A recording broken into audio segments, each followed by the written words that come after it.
King Charles has extended an olive branch to Harry and Meghan, as several sources close to the royal family have revealed that the Sussexes will be welcome at the King's coronation in May, should they wish to attend. Despite growing calls for the pair to be stripped of their royal titles after they heavily criticised the firm in the Netflix docu-series, the King and the rest of the royal family are said to want to retain the dignity of silence and not have ongoing battles with the couple of who gets the last word.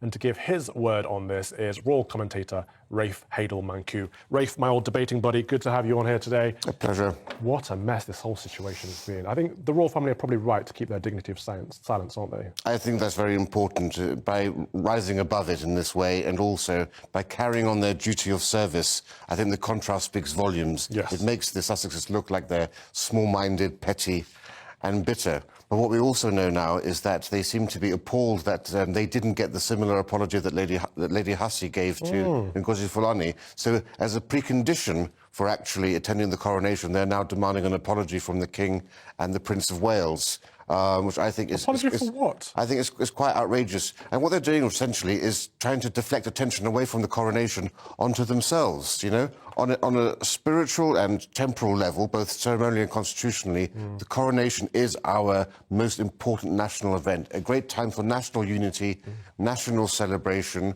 We're the only country in Europe to have a Christian coronation service where the King will be anointed and crowned.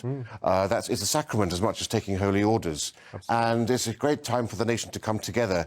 And for them to try to deflect attention away from that and onto themselves, I think is the most narcissistic and selfish act imaginable. So we know, you mentioned there that Harry and Meghan are asking for an apology. This was a Sunday Times report, so we don't know if that's true or not. But what would they be asking for an apology for?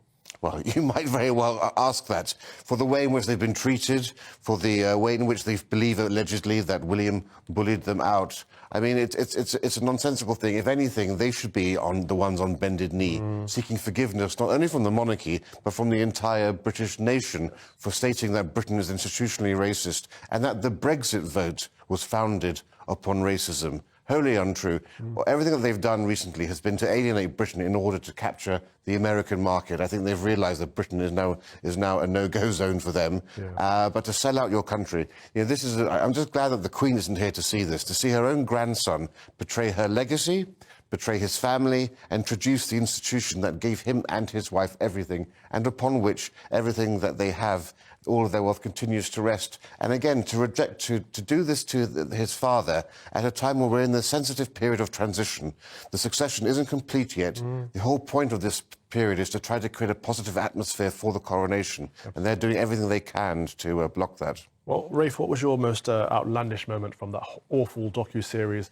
One that stood out for me most recently in the last set of episodes was when Beyonce texts Meghan, and Harry's like, oh, he had a literal gasp. I don't know if it was acting or not, but the fact that they got so excited over a celebrity. Well, and how convenient that the text came through just as the cameras were rolling and they were side by side by their laptops. I mean, it's quite remarkable to see the man. I mean, this is not a documentary. It's either a mockumentary or it's a propaganda project, quite clearly, to advance a certain narrative. I mean, for me, it was just the galling lack of balance. All these allegations that the palace were briefing against Meghan and Harry, and yet no mention was made of the fact that the palace actually suppressed publication of the damaging report into Meghan's alleged bullying in order to save her reputation. Those of us who are actually on the inside of this know how well the royal family were trying to improve Meghan's lot by suppressing such stories. Of course, none of that suits the narrative, and so that was carefully cut out of this. No, and of course there's the courtesy as well, the dishonourable taking the mickey out of the late Queen, but also, as you said, taking the mickey out of the institution of the monarchy and the country at the same time. And what struck me when I was watching that was Harry he was cringing, he was physically repulsed, but the moment she sits back up, he's like, oh yes, dear. What do you think that means? I mean, I think that's appalling. Also, an appalling thing to do in reference to the Queen. But, of course, we've known for a long time that, you know, Meghan's a delusional drama queen. The sad thing here was seeing how Prince Harry has gone so far down. Yeah. You could see him cringing there, but grinning and bearing it. That was the most painful thing of all. Yeah, and for the longest time, I blamed her. But I think, actually, he's just as much to blame, if not more so, than her in all of this. Do you agree? Yes, well, you know, I said the other day that he's the John Lennon and she's the Yoko Ono of the royal family. Well said. Rafe, thank you very much. That's royal commentator Rafe Heydel-Mankoo.